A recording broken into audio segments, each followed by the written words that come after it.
What's up, fantasy managers? Welcome back to another episode of the First Pitch Podcast brought to you by PitcherList.com. My name is Jake Crumpler, and I'll be your host for this edition of the pod. You can follow me on Twitter at Jake Crumpler, and you can find all of my work at CrumplerBaseball.com. Let's dive into everything baseball related from Wednesday, June 18th.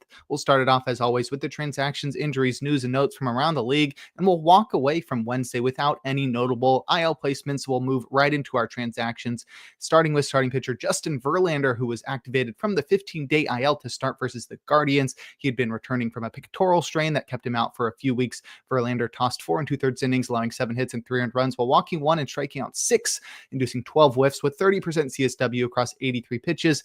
I'm rostering Verlander in the majority of standard leagues right now. I feel like with the Giants behind him, he's got a pretty good shot at a win and has displayed the ability to sometime have a higher strikeout ceiling. Still 6 strikeouts here in less than 5 innings is pretty solid from Verlander. Hopefully he can lock down the ratios moving forward. Tristan Beck was optioned to the minors in a corresponding move. The Giants also activated catcher Patrick Bailey from the 10-day IL. He had been out with a neck strain and will return to being the Giants' everyday catcher. Logan Porter was optioned to the minors in a corresponding move. Next, we have starting pitcher Adam Mazur, who was recalled from the minors to start versus the Phillies. Mazur is the Marlins' number 12 prospect and was acquired from the Padres in the Tanner Scott trade last trade deadline. But in his Marlins season debut, Mazur pitched 5 2/3 innings, allowing 5 hits and 4 earned runs while walking 4 and striking out 5, inducing 11 whiffs with 25% CSW across 97 pitches. He really struggled in his debut last year as he made 8 starts for the Padres. So we'll see if Mazur can figure things out with the Marlins. This first start wasn't too promising. Freddie Tarnick was optioned to the minors in a corresponding move. Next, we have starting pitcher Emmett Sheehan, who had been out for the past year plus with Tommy John surgery. He was activated by the Dodgers from the 60-day IL to start versus the Padres on Wednesday. He tossed 4 innings, allowing 3 hits and 1 earned run while walking nobody and striking out 6, inducing 10 whiffs with 25% CSW across 65 pitches.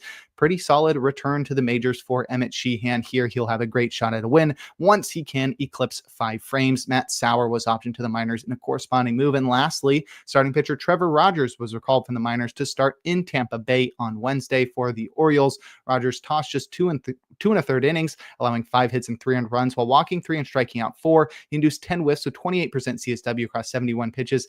Not great from Trevor Rogers, but he has shown flashes in the past. I wouldn't count him out from being a fantasy relevant pitcher in the future. Grant Wolfram was optioned to the minors in a corresponding move. And now we can look at our notable performances from Wednesday, a day in which we had just 12 games on the slate as we had 3 matchups postponed. Those were the Pirates in Detroit, the Cardinals on the south side of Chicago, and the Brewers on the north side of Chicago. All 3 of those matchups were postponed on Wednesday. So let's look at our notable performances, starting with hitters, leading off with shortstop Bo Bichette, who helped the Blue Jays to win versus the Diamondbacks. He went 3 for 5 with 2 runs, a home run, and 2 runs batted in. He's up to 10 homers now, and this one traveled 418 feet at 111 miles per hour. And that's now back-to-back games with a homer for Bichette.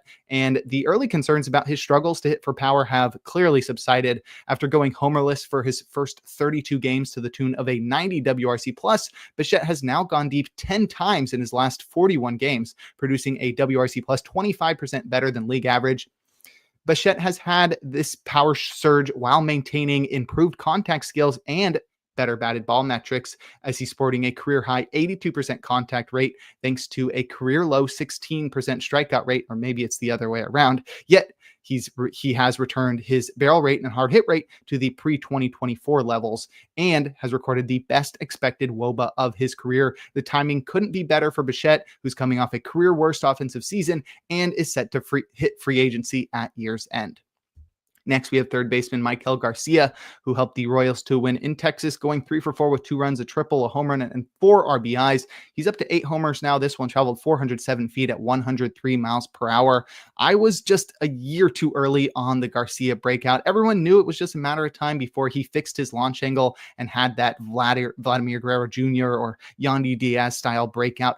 But what Brian Hayes has been doing and his inability to really reach that potential that he's displayed at the plate, but the inability to lift the ball has sort of reduced my confidence in Garcia, at least entering this year. Now Garcia is sporting the highest fly ball rate of his career, and the results are exactly what we expected. He's batting .318 with an .877 OPS. And he's not just lifting the ball, more to tap into his power. Garcia is also hitting the ball harder and making more contact while producing the best plate discipline metrics of his career by a pretty significant margin, making him look like one of the best fantasy performers in baseball. Garcia needs to be rostered universally. And lastly, we have second baseman Daniel Schneemann, who helped the Guardians to win in San Francisco, going 2 for 4 with a run, a home run, and 3 runs batted in. He's up to 8 homers now. This one traveled 394 feet at 103 miles per hour. Schneemann had an underwhelming debut last year, turning in a 93 WRC plus after tearing up AAA to the tune of a 159 WRC plus.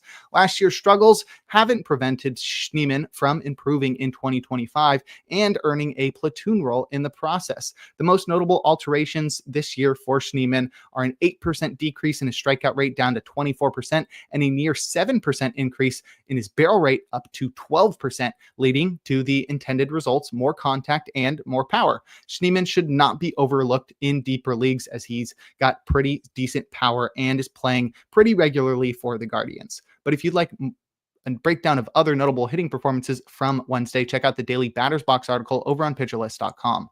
Now we'll head to the mound and check out some notable starting pitching performances, opening with German Marquez, who helped the Rockies to win in our nation's capital, tossing 5 2/3 shutout innings, allowing just 6 hits and 2 walks while striking out 2. He induced 4 whiffs with 22% CSW across 92 pitches, and that's now back-to-back scoreless outings by Rocky starters against the Nationals. Pretty impressive, as Marquez followed up Antonio Senzatella's impressive performance from Tuesday with his own 5 2/3 shutout innings here. Not the great claim to fame here for the Rockies, but really not the best situation to be in for the Nationals, having been shut out by maybe the worst pitching staff in baseball. But nonetheless, Marquez here turned to his sinker in the zone, and a passive Nationals club allowed it to go for 11 called strikes at 31% CSW, while Marquez's curve was used as his put-away pitch, inducing 4 whiffs for 21% CSW. He tried to mix things up a little with a four-seamer that returned just 13% CSW as he failed to control it.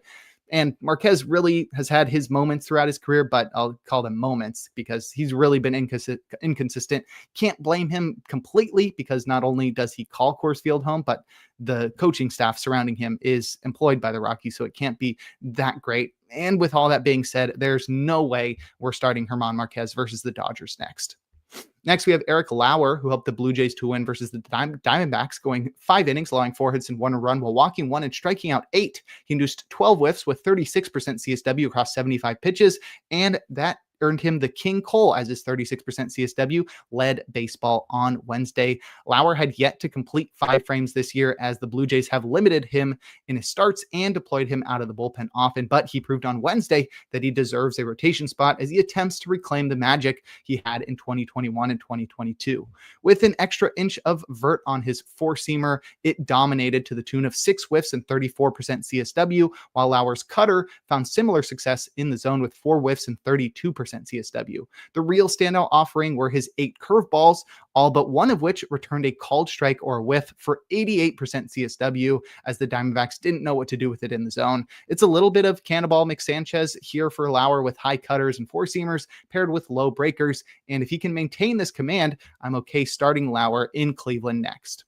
Speaking of Cleveland, our last notable starting pitching performance is Logan Allen, who helped the Guardians to win in San Francisco, tossing 5 1/3 innings, allowing 4 hits and 2 earned runs while walking 2 and striking out 4. He induced 9 whiffs with 24% CSW across 95 pitches.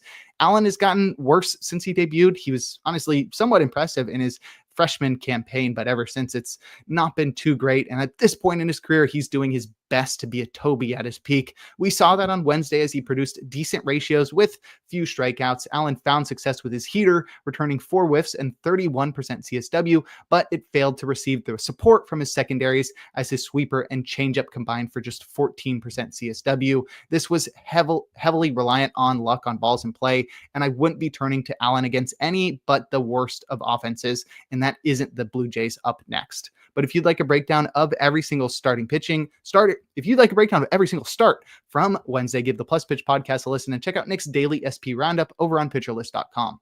Now we'll head to the bullpen and check out the relievers that got saves and the closers that pitched outside of save situations or blew their saves. Starting with the former, Greg Weissert recorded his 3rd save with a hitless 9th. Aroldis Chapman pitched a perfect eighth in that one for his second hold. Matt Strahm recorded his fourth save as he worked around 3 hits and a run in the ninth. Orion Kirkring pitched a hitless eighth for his 11th hold, and he keeps climbing up that ladder. I think Kirkring's probably going to record the most saves for the Phillies through the rest of the season, unless we see a big trade at the deadline. Next, we have Seth Halverson, who recorded his 5th save with a perfect ninth. Kenley Jansen also pitched a perfect ninth to record his 15th save. Carlos Estevez pitched a perfect ninth to record his American League leading 20th save. And lastly, Emmanuel Clase is up to 16 saves after his scoreless ninth. And in terms of closers to pitch outside of save situations or below their saves, Raisel Iglesias recorded the final out of the game with a 5-run lead as Chris Sale worked into trouble attempting a complete game shutout. Pete Fairbanks pitched a perfect ninth with a 4-run lead. He hadn't pitched since Friday, so this was clearly a maintenance outing. Camilo Doval also got a maintenance outing, pitching a perfect ninth down by 2. He hadn't pitched since last Wednesday. And lastly, Robert Suarez served up a walk-off homer to Will Smith while pitching the ninth in a tie game to take his 3rd loss. But if you'd like more information on relief pitchers, check out Rick Graham's weekly articles over on PitcherList.com. And before we look forward to today's games, we're going to take a quick break. Now we'll look forward to Thursday, June 19th, a day in which we'll have a full slate of 16 games, as we were supposed to have just 14 games, but a pair of doubleheaders, one between the Pirates and Tigers and the other between the Cardinals and White Sox, will bring this up to 16 games. My matchup of the day is Spencer Strider versus Clay Holmes. Strider finally broke out in his last start, and now he'll be facing a tougher offense, so it will be a true test to see if Strider is really back. And it's an intra-division matchup, and Clay Holmes on the other side. The Adobe should be a fun pitching matchup here. Strider versus Holmes. In terms of probable starters, we've got 8 guys in the auto starts tier, including Strider. We've also got Jacob deGrom versus the Royals, Paul Skeens in Detroit, and Logan Webb versus the Guardians.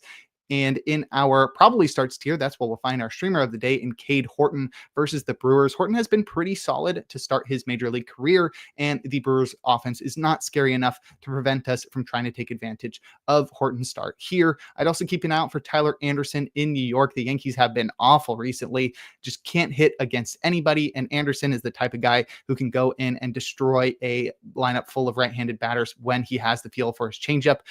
Anderson has sort of had that all year, and I don't see why he won't be able to take advantage of a struggling Yankees offense on Thursday. In terms of hitter suggestions, I look at Twins and Reds hitters in Great American Ballpark.